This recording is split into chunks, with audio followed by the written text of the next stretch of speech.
മണ്ഡലകാല തീർത്ഥാടനത്തിലെ ഏറ്റവും വിശേഷപ്പെട്ട ദിവസങ്ങളിൽ ഒന്നാണ് ഇന്ന്. തങ്കയങ്കി ഘോഷയാത്ര സന്നിധാനത്തേക്ക് എത്തുന്നു. തങ്കയങ്കി ചാർത്തിക്കൊണ്ടുള്ള ആ ദീപാരാധന, ആ ഒരു ദർശനത്തിന് വേണ്ടിയുള്ള കാത്തിരിപ്പിലാണ് അയ്യപ്പ ഭക്തരെല്ലാം. തങ്കയങ്കി ഇതിനോടകം തന്നെ പെരുന്നാട് ക്ഷേത്രത്തിൽ നിന്ന് പുറപ്പെട്ട് നിലയ്ക്കൽ അടുത്തൊക്കെ എത്തിയിട്ടുണ്ട്. ഉച്ചയോടുകൂടി അത് പമ്പയിലേക്ക് എത്തും.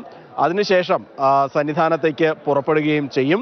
ഈ സന്നിധാനത്തേക്ക് തങ്കയങ്കി പുറപ്പെടുന്ന സമയം മുതൽ തീർത്ഥാടകർക്ക് മല ചവിട്ടുന്നതിന് നിയന്ത്രണമുണ്ടാകും. അതുപോലെ തന്നെ ഈ ശരംകുത്തിയിൽ നിന്നാണ് ദേവസ്വം ഉദ്യോഗസ്ഥരും അതുപോലെ തന്നെ മറ്റാളുകളൊക്കെ ചേർന്ന് തങ്കയങ്കി ഘോഷയാത്രയെ ആചാരപരമായിട്ട് സ്വീകരിക്കുന്നത്.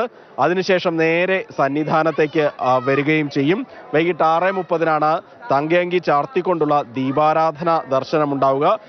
നിരവധി ആളുകൾ, കോടിക്കണക്കിന് അയ്യപ്പ ഭക്തരൊക്കെ കാത്തിരിക്കുന്ന ഒരു അസുലഭ നിമിഷം തന്നെയാണ് ഈ തങ്കയങ്കി ചാർത്തിക്കൊണ്ടുള്ള ഒരു ദർശനത്തിന്. സർവാഭരണ വിഭൂഷിതരായി അയ്യപ്പസ്വാമിയെ ഒരു നോക്ക് കാണാൻ വേണ്ടി നിരവധി ആളുകളാണ് കാത്തിരിക്കുന്നത്. കഴിഞ്ഞ ദിവസങ്ങളിലേക്ക് വന്ന പല അയ്യപ്പന്മാരും സന്നിധാനത്ത് തന്നെ തുടരുന്നുണ്ട്. ഈ ഒരു ദർശനം നടത്തി മലയിറങ്ങാൻ വേണ്ടി, സായുജ്യമടഞ്ഞ് മലയിറങ്ങാൻ വേണ്ടി കാത്തിരിക്കുന്നുണ്ട്. ഏതായാലും നാളെയാണ് മണ്ഡല പൂജ നടക്കുക. രാവിലെ 10:10 മുതൽ 11:30 വരെയാണ് മണ്ഡല പൂജയുടെ സമയം.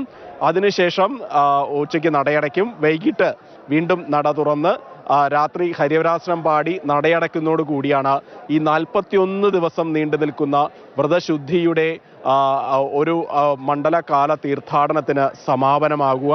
ഏതായാലും ഈ വലിയ പരാതികളില്ലാതെ ഈ തീർത്ഥാടന കാലം പൂർത്തിയാക്കാനായി എന്നുള്ള ഒരു ആത്മവിശ്വാസത്തിലാണ് ദേവസ്വം ബോർഡുള്ളത്. 30-ാം തീയതി വൈകിട്ടാണ് വീണ്ടും മകരവിളക്ക് ഉത്സവത്തിനായിട്ട് നട തുറക്കുക. ഏതായാലും സന്നിധാനം ഇപ്പോൾ ഭക്തിയോടെ, ശരണം വിളികളോടെ കാത്തിരിക്കുകയാണ് തങ്കയങ്കി ഘോഷയാത്രയ്ക്ക് വേണ്ടി.